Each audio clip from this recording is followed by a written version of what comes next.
Magandang araw po sa inyong lahat and welcome po sa Tito Manny TV kung saan nagbibigay po tayo ng sarili kong reaction sa mga kaganapan in and outside of show business. Pero bago po tayo magpatuloy, kung kayo po ay hindi pa nakasubscribe, please hit on the subscribe button below, pati na po yung notification bell para kayo po ay updated sa mga videos na ating i-upload. And please help me grow my channel. Maraming salamat po.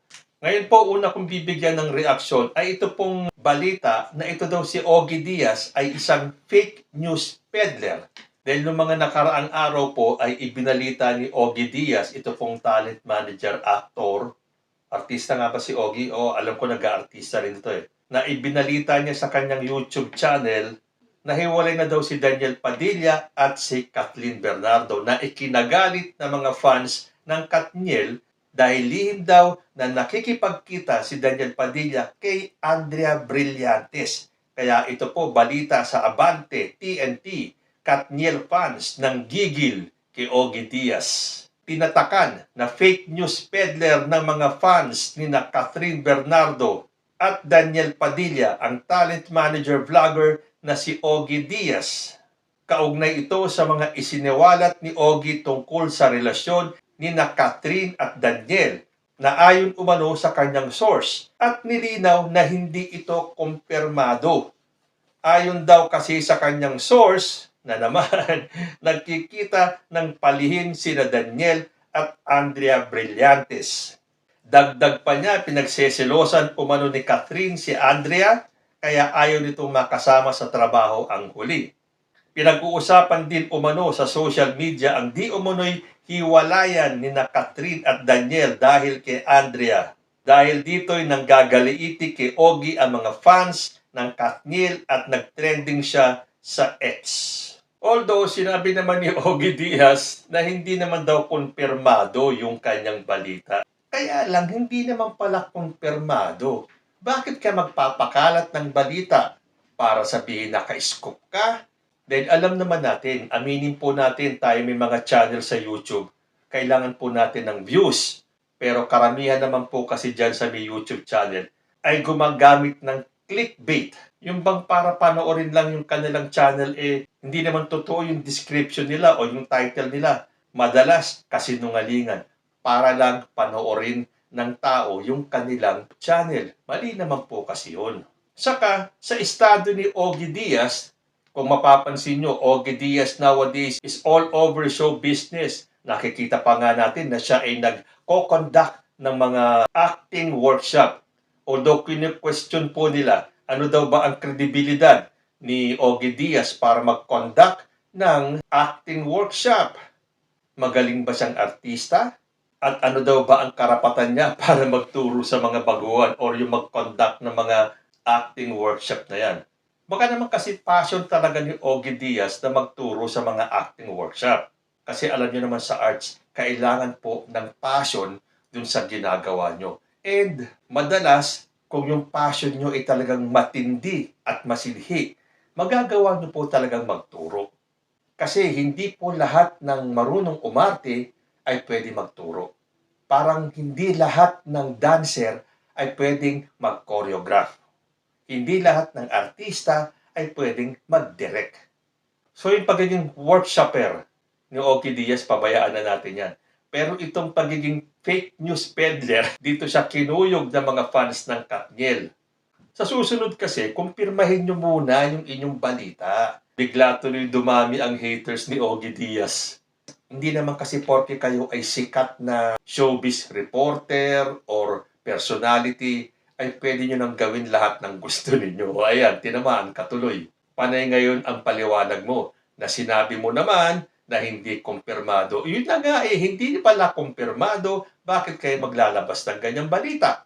Nakahanap naman ng kakampi itong si Ogie Diaz sa katauhan ni Christy Fermin na awang-awa kay Ogie matapos kuyugin ng mga Katniel fans. Sabi naman po dito sa bandera, hindi maiwasan ng kolumnistang si Christy Fermin ang maawa sa talent manager na si Ogie Diaz dahil sa mga pambabatikos na natatanggap nito mula sa mga fans ni na Catherine Bernardo, Daniel Padilla at Andrea Brillantes. Kaya hindi maiwasan ni Christie ang makisimpatya sa kinakaharap ngayon ng kasamahang pinuputakti ng mga netizens. Chika pa ni Christie, marami sa mga fans ngayon ang nagagalit kapag hindi nila gusto ang ibinabalita sa kanilang mga iniidolo, samantalang tikom amang ito kapag napatunayang tama ang lahat ng reporter. Galit na galit pa kay Ogie Diaz ang mga fans ng Katniel. Unang-una, ganyan naman lagi. Kawawa naman ang mga reporters, no? Kapag meron kaming sinasabi na ganito at ganyan dahil may sources naman kami, nagagalit sa amin ang mga fans. Paano kung mali yung mga sources ninyo?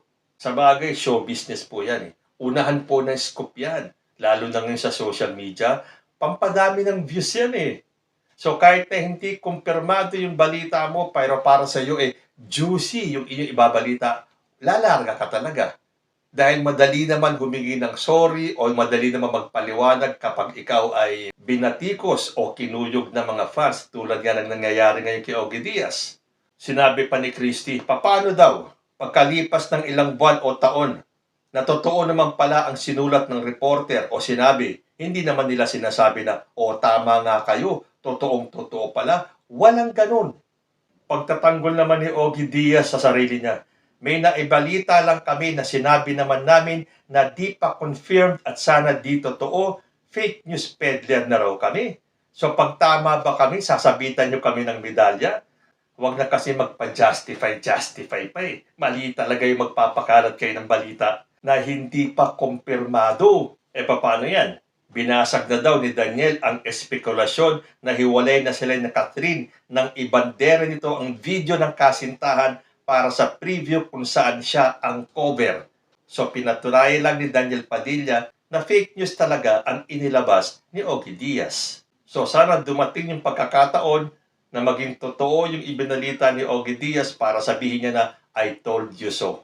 Sunod ko pong gustong bigyan ng reaction ay itong pag-walk out daw ni Jano Gibbs doon sa interview nila kung saan ang kanilang bisita ay si Rendon Labrador. Dahil guest po nila Jano Gibbs at ni Stanley Chi, si Rendon sa kanilang programang Men's Room, kung saan naungkat ulit yung mga sinabi ni Rendon tungkol kay Michael Vin na alam naman natin ay kaibigan ni Jano Gibbs. So in the course of the interview, nag-walk out si Jano Gibbs dahil hindi yata niya matanggap itong mga pinagsasasabi ni Rendon Labrador. Tapos naglabas pa ng pahayag itong si Rendon na sana hindi nyo na lang ako inimbita sa programa nyo kung babastusin nyo lang ako, Yung pala, it turned out, prank lang pala siya. Kasi before the program, nag-usap si Jano sa si Rendon na ipaprank nila itong si Stanley Chi. So, successful yung prank. Naniwala yung Stanley na talagang nag-walk out si Jano Gibbs. Pero ano reaction ko dito? Sino po ang talo? Si Rendon Labrador. Hindi ko alam kung bakit pumayag si Rendon na mag-prank sila na si Rendon ang magiging sentro ng batikos. Well, alam naman natin, si Rendon at saka si Jano, medyo negative po ang dating ng mga yan pagdating sa show business. Si Jano sa pagiging prangka niya magsalita, at lalo na itong si Rendon Labrador. Alam po natin, bago siya bumait, ay marami po yung tinuligsa at inaway ng mga artista at celebrity. At ngayon daw, siya ay nagbabagong buhay na. So, nang babatikos man siya, may kasama yung pangangaral sa mga binabatikos niya na siya daw ay nagbago na, so dapat kayo din ay magbago na rin. Pero sa nangyaring prank na to, mas binatikos si Rendon Labrador. Kahit na sabihin natin, prank lang pala yan. Pero yung mga komento na natanggap ni Rendon ay hindi po prank. Yung mga nabasa kong mga comment, di nakarma katuloy, Rendon. Yung ginagawa mong pambabastos sa mga celebrities ay bumalik sa'yo. Puro po negative tungkol kay Rendon. Konti lang yung mga negative comments na mababasa mo tungkol kay Jano.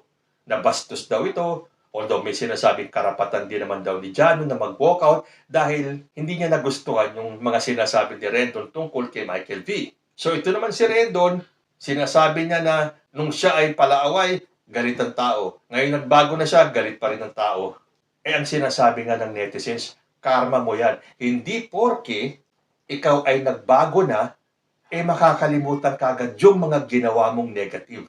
Karma yan Kahit na nagbago ka na, tanggapin mo kung ano yung karmang darating sa'yo. Dahil may balik sa'yo yan Ibig sabihin, nang away ka ng mga celebrities, tapos one day nagising ka, magbabago na ako, tapos nakalimutan na lahat.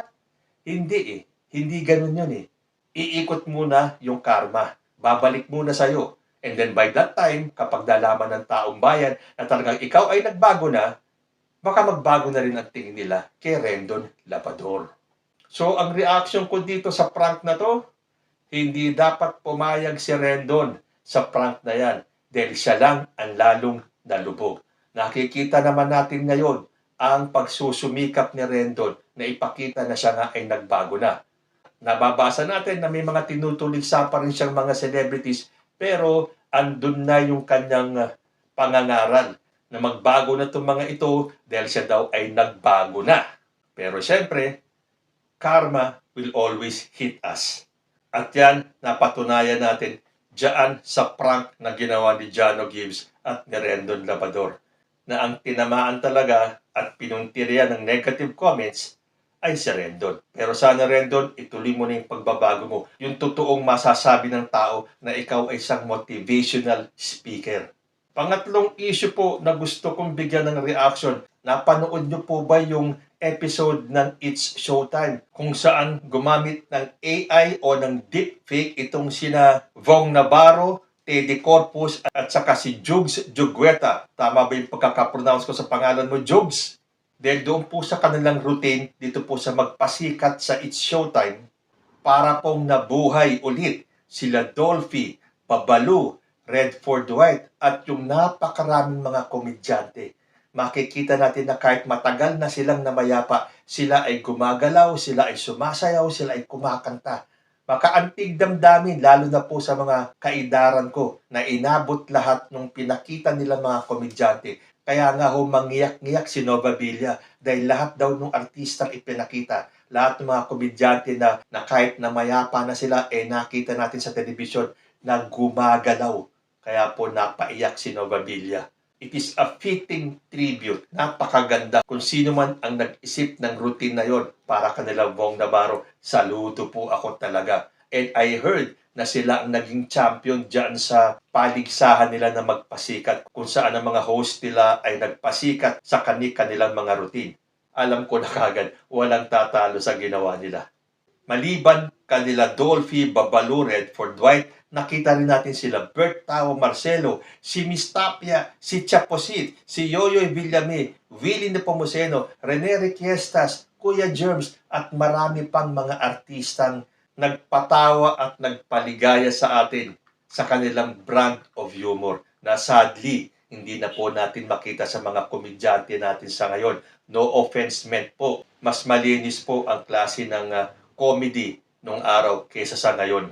So sana itong mga komedyante natin, itong mga bago nating komedyante, matuto po kayo sa mga dating komedyante na nagpapatunay na hindi kailangan maging malaswa, hindi kailangan manlait ng tao, hindi kailangan maging bastos para lamang makapagpatawa. At ang huli ko pong gustong bigyan ng reaction ay ito pong balitang nabasa ko na ito daw payong dilaw ni Cory Aquino ay nagkakahalaga ng 1 million pesos. Sabi po dito, nag-viral ang isang video ni Boss Toyo na kung saan binibenta ng isa sa mga taga-suporta ni dating Vice President Leni Robredo at dating President Cory Aquino ang payong na kulay dilaw na ginamit noong EDSA People Power Revolution. Hindi ko po kasi napanood yung episode na yun. Actually, hindi ako aware dito kay Boss Toyo. Nalaman ko lang siya nung nabalitaan kong nung binenta ni Abigail Rait yung jersey ni Francis M. So kung napanood niyo po yung episode, paki-inform naman po kami, nabenta po ba, binili po ba ni Boss Toyo yung payong? Was it really worth 1 million? Ako, reaction ko dito, kung yung payong si ex-President Cory Aquino mismo ang gumamit, baka talagang mabenta ng 1 million pesos yan or more. Kasi sa mga comments na nabasa ko, payong lang, worth 1 million na. Pero kung titignan natin ito sa historical side, pwede ngang maging pang-museum yung payong. Kaya lang, sabi ko nga, mas mataas siguro ang value nito kung mismong si President Cory Aquino ang gumamit. Pero ewan natin, nabili po ba yung payong? Binili po ba ni Boss Toyo yung sinasabing payong na ginamit nung EDSA Revolution? Hanggang dito na lang po muna tayo. Hanggang sa susunod na mga issue, Maraming salamat po.